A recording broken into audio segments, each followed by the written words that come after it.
Hola, bienvenidos a nuestro canal Seguridad Mineroenergética. Mi nombre es Maida Murillo. Y mi nombre es Álvaro Ruiz Tarazona. Un saludo muy especial a CIEN, Asociación Colombiana de Ingenieros, Capítulo Norte de Santander. El día de hoy vamos a continuar con el reglamento minero. Ingeniero, una pregunta.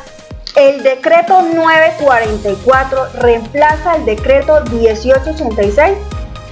En ningún momento.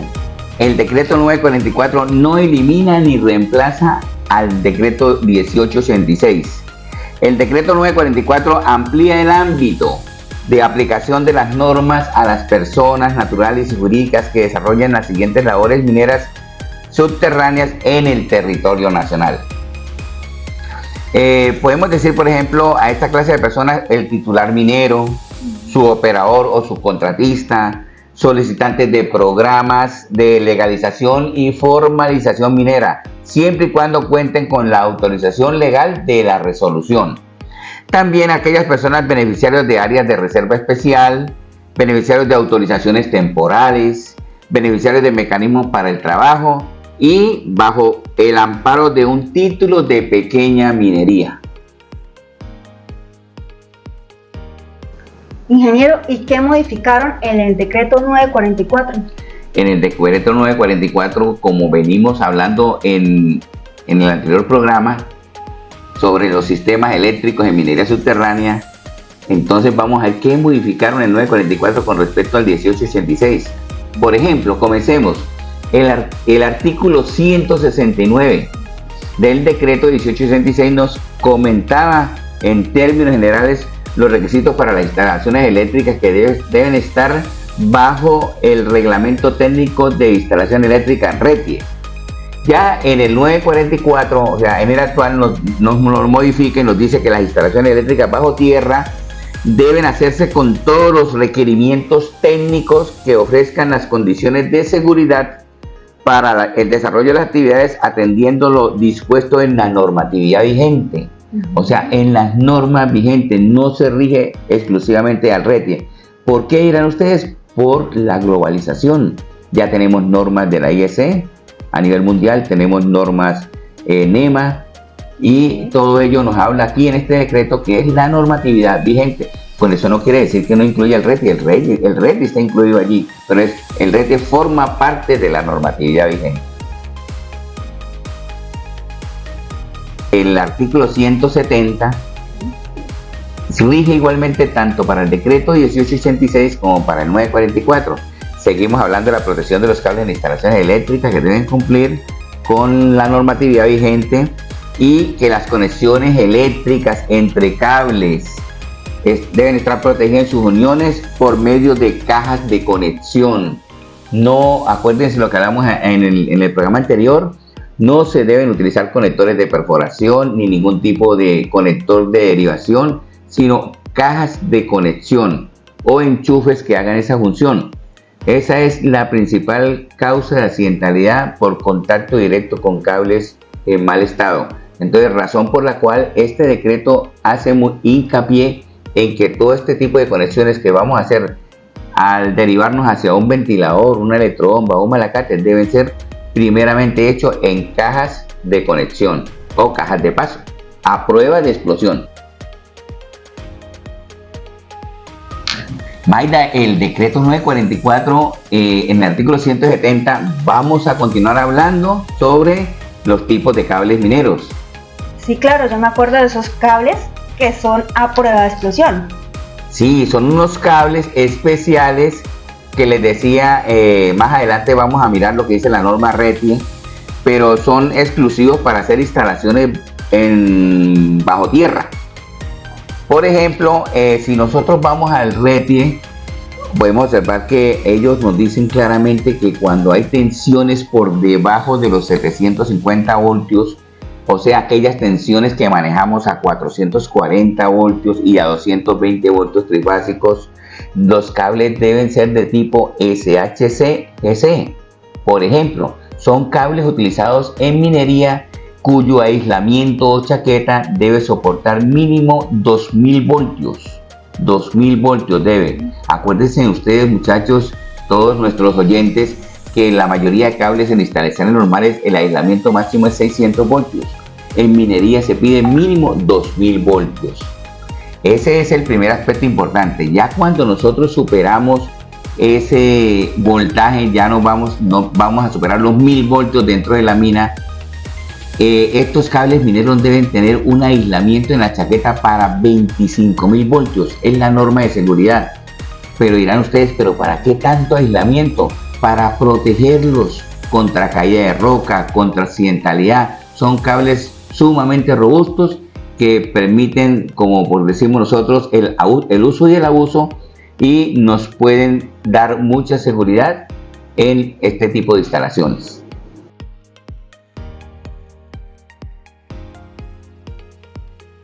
Ingeniero, en el artículo 171, ¿hubo alguna reforma para el uso de la maquinaria en la minería subterránea? Sí, claro que hubo una reforma en ese artículo, porque el 171 del decreto 1886 nos decía que toda esta maquinaria para uso en minería, ya sea de carácter eléctrico o electrónico, que no esté certificado bajo el RETIE, nos decía, o sea que no permitía sino el RETIE. Y resulta de que en esta época de la globalización tenemos que mirar a alzar nuestros ojos hacia otros grandes pulpos como la IEC, la NEMA, la ATES. Entonces sí se reformó, y el nuevo artículo 171 dice así: prohibición de uso de maquinaria o equipo eléctrico o electrónico en minas subterráneas de carbón. Entonces dice, se prohíbe el uso de maquinaria o equipo eléctrico o electrónico que no tengan la certificación, ya no va a decir RETIE, sino va a decir la IEC, la ETS, la ATES, que todos sabemos que la ATES es atmósferas explosivas, o la NET-NS, que es el código eléctrico de los Estados Unidos, o la CS, que es el código eléctrico canadiense, para trabajos en áreas clasificadas, es decir, en instalaciones a prueba de explosión.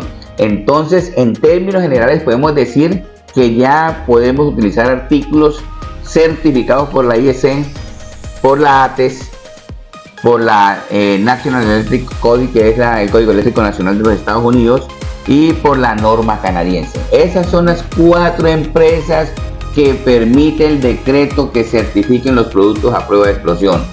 Si llega otra empresa de otro país, no está aquí descrita. Si llega una empresa de la India, que llegó la empresa china, ellos pueden nosotros podemos traer productos de la China, de la India, siempre y cuando tengan alguna de estas certificaciones. Si el producto es colombiano, por lo menos nosotros aquí en Colombia fabricamos cajas a prueba de explosión, pero vienen certificadas por el Código Eléctrico Nacional de los Estados Unidos, ¿ya? Hay otros países como Polonia que también producen productos eléctricos bajo la norma IEC, la norma europea. Entonces es importante que estas 4 empresas las tengamos en cuenta al momento de hacer una compra de equipos eléctricos para la industria minera. ¿Por qué? Porque el día que haya un accidente y usted haya comprado equipos que no estén certificados, de ahí puede tomarse el abogado para que el minero pierda, en un caso dado, un pleito legal producto de no utilizar productos que sean certificados y que los emita el decreto 944.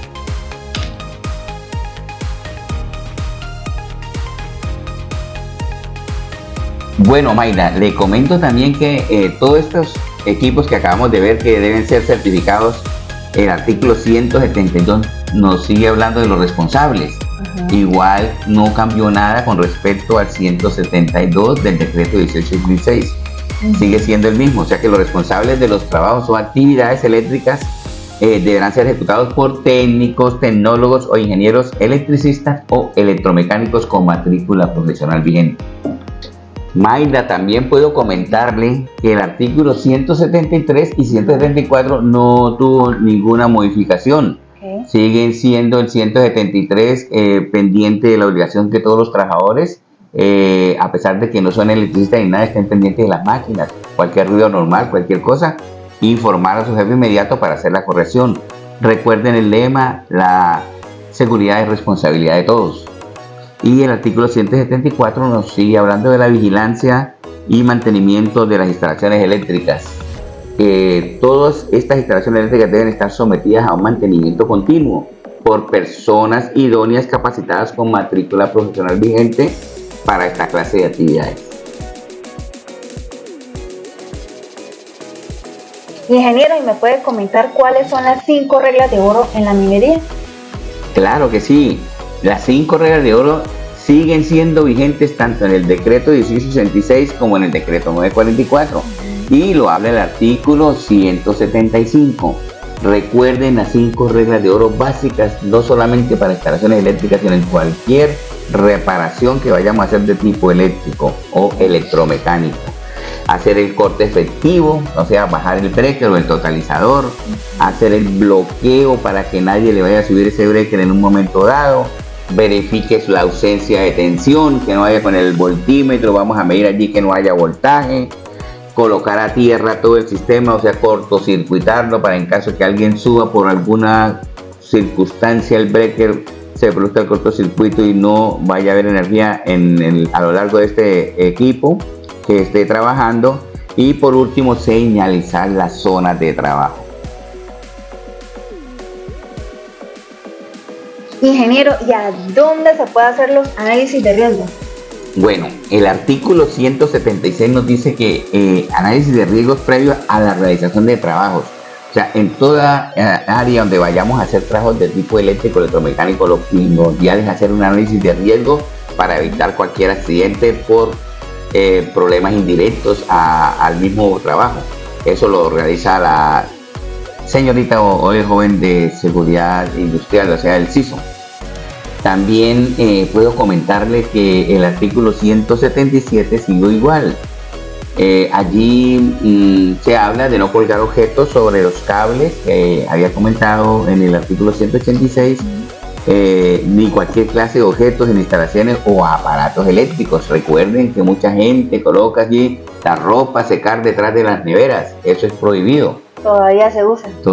Y no debe hacerse. Allá en las minas muchas veces vemos zapatos, medias, ropa, todo detrás de la nevera, e inclusive en climas fríos para que se seque, y eso debe ser prohibido porque eso es una cuestión ocasional que puede llegar a producir un accidente.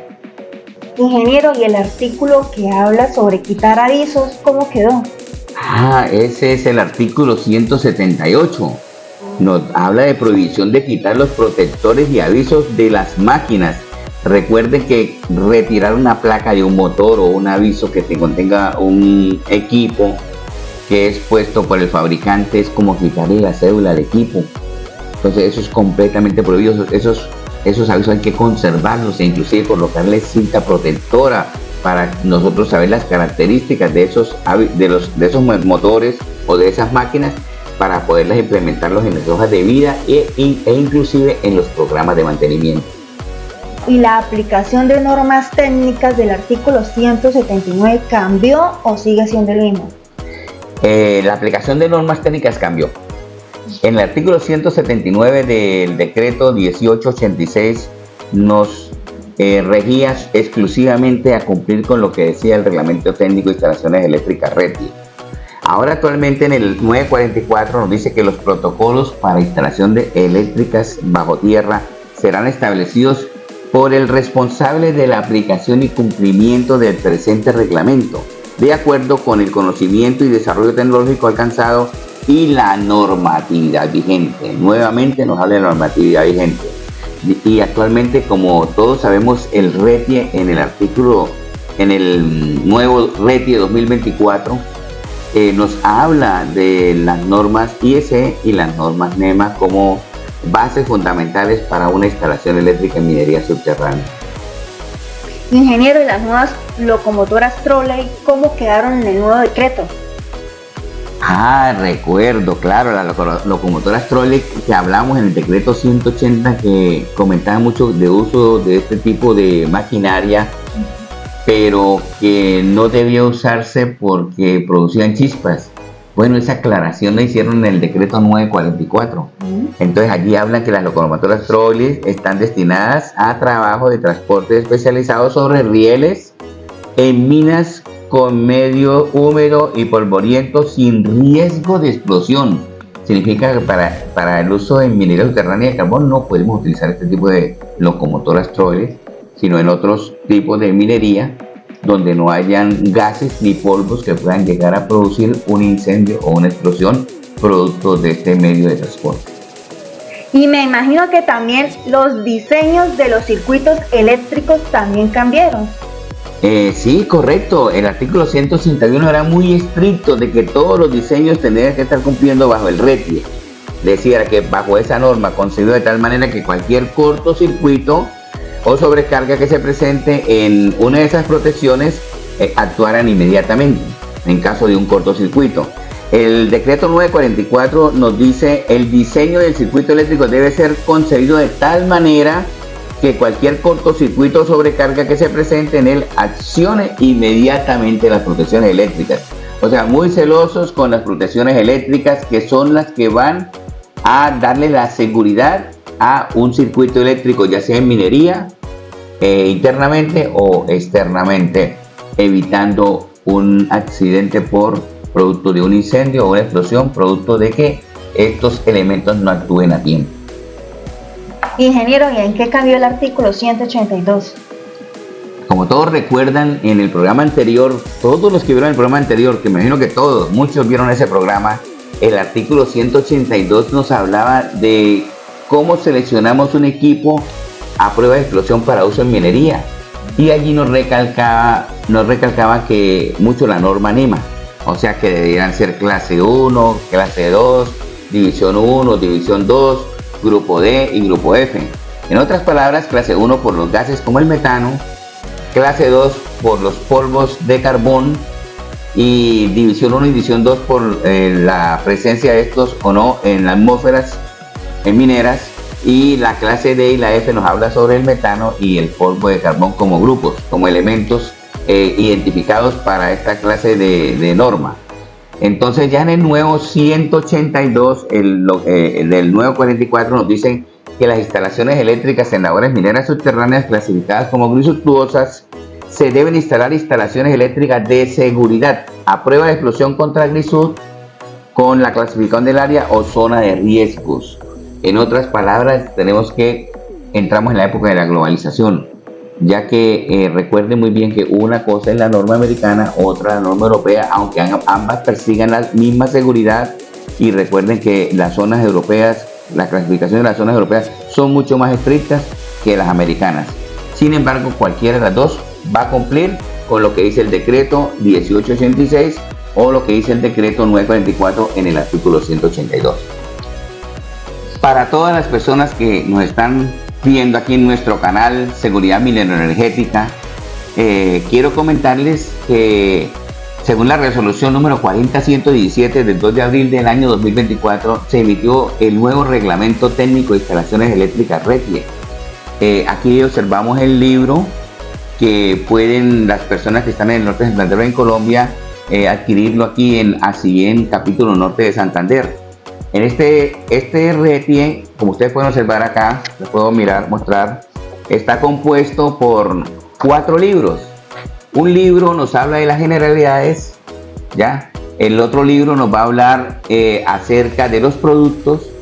El tercer libro nos habla de las modificaciones en las instalaciones eléctricas y el cuarto libro sobre las certificaciones. Es un libro completo, lo pueden adquirir acá y de allí ustedes pueden, cada uno de ustedes, verificar cada una de las nuevas normas que debemos aplicar, no tanto en la minería subterránea como en las instalaciones eléctricas industriales.